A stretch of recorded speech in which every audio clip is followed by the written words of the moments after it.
Death does not mark the end of consciousness. At the time of composing this essay, the prevailing secular belief regarding what happens after death is that it is the complete cessation of consciousness, leading to an eternal void with no subsequent experiences, an ultimate conclusion, an end to all. Some people describe this as a black void or eternal darkness, a peaceful oblivion, a state of neutrality, nothingness sometimes.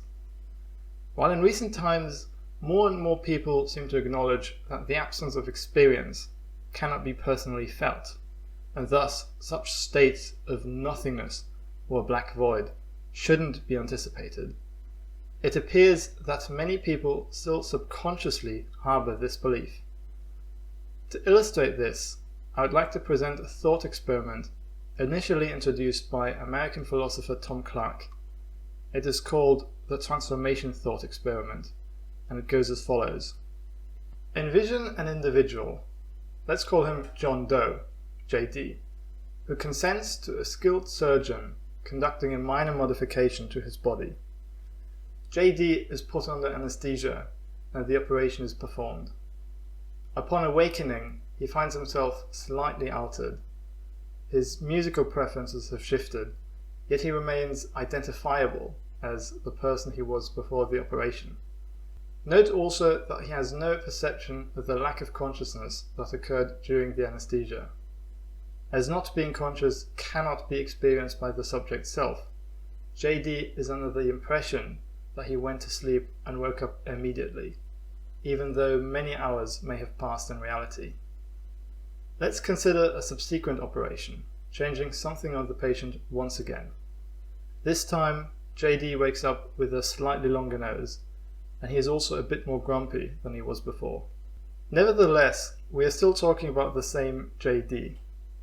But let's assume that more and more operations were performed, until one day the patient simply is not recognizable anymore as who he was before the operation, neither in terms of character nor in looks. We could argue that JD has died a death by transformation, and that John Doe modified JD Mod was born by transformation. Even though we are now facing a different person, there has still been a continuous, uninterrupted flow of consciousness, first experienced by JD, then by JD Mod. At no stage did JD vanish into nothingness. Furthermore, JD Mod didn't escape some sort of nothingness either. He, just like all of us, is under the impression of always having been around. This means that JD's death wasn't followed by nothing, but instead by more experience, albeit in a different form and body. The reader is now invited to think about what the difference between death by transformation and conventional death is. Tom Clark refers to this passing on of consciousness as generic subjective continuity, GSC. Generic because we are all subject to it. Subjective because it's concerned with what the individual will experience after dying, which is inherently going to be a subjective experience. Note that generic subjective continuity is very different from reincarnation, in that there is no soul or experiencer being transferred into a new body. Instead, the deceased person or animal's consciousness is followed by all the consciousnesses that are still in existence, each one being under the sensation of being themself. No one particular consciousness is a continuation of you, because there was nothing about you that made you special in the first place. You, and everyone else for that matter, are simply a meat robot who possesses consciousness. Consciousness in itself is merely the awareness of one's own existence. It is either present or absent, but it is fundamentally the same for everyone. The wise man once stated, "Everyone is I themselves."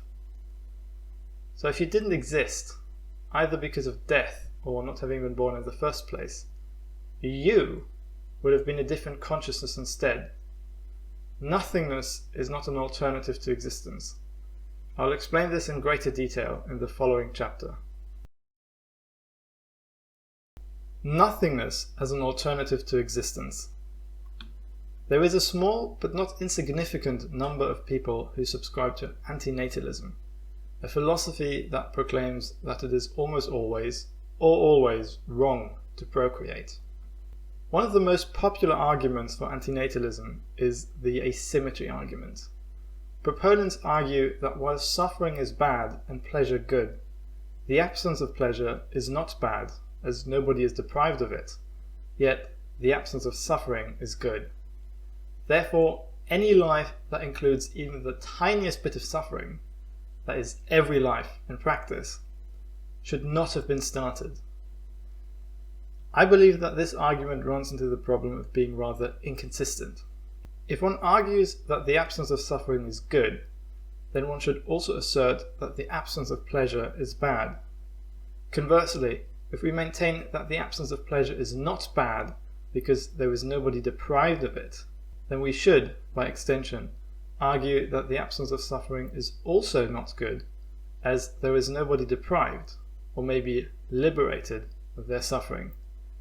It seems that proponents of the asymmetry argument change their standard in the middle of their argument, hence offering a textbook example of a double standard.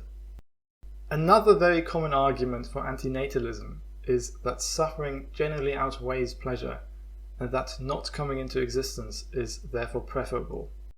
This argument, while looking solid on the surface, seems to be grounded in a misconception of what it means to not be brought into existence. In the previous chapter, we have already established that non-existence should not be thought of as a state that you can find yourself in.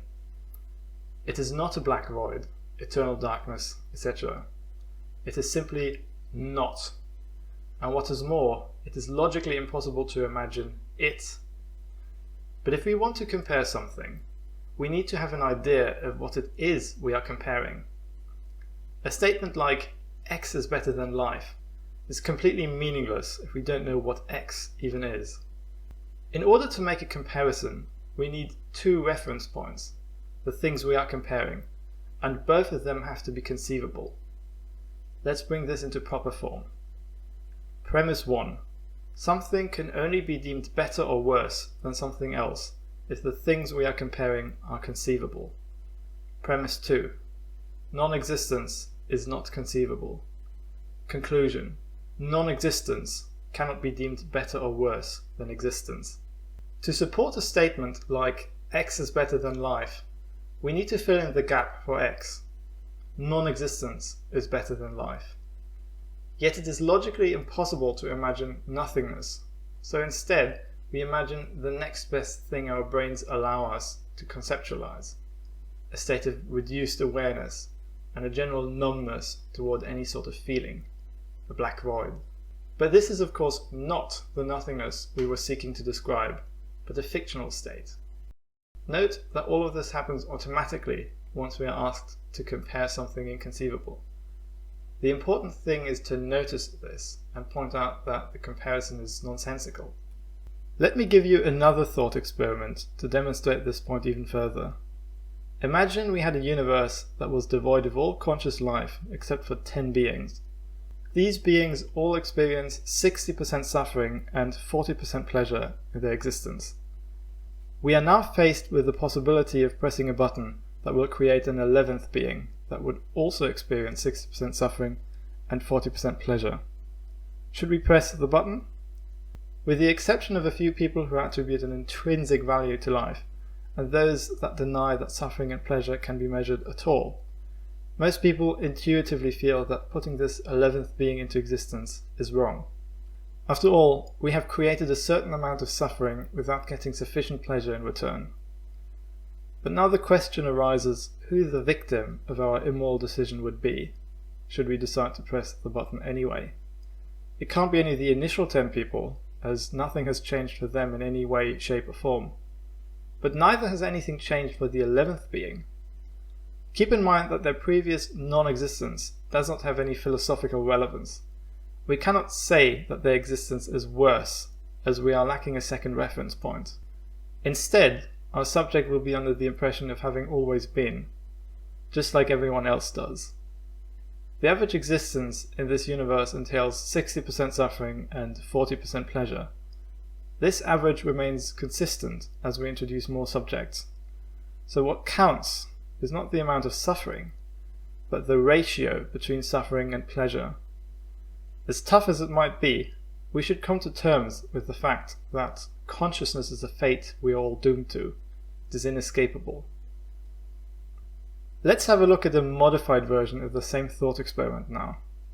Imagine the initial 10 people experienced 100% suffering and 0% pleasure.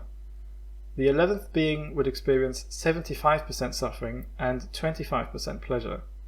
Should we create it? I think the answer should be a clear yes.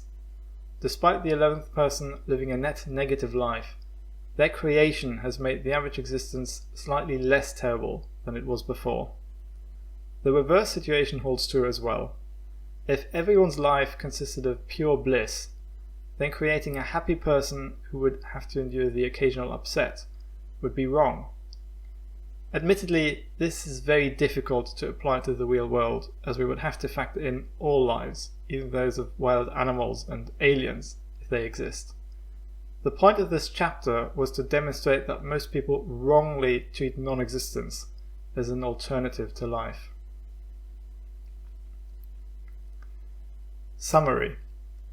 Most people seem to believe that there is something that makes them special, something that once lost cannot be recreated and is gone forever, like an experiencer hiding somewhere in their brain, a soul even. But there is little evidence to suggest that this is anything more than just an illusion. Instead, we are merely meat robots that possess consciousness. Consciousness that in its core is identical for everyone.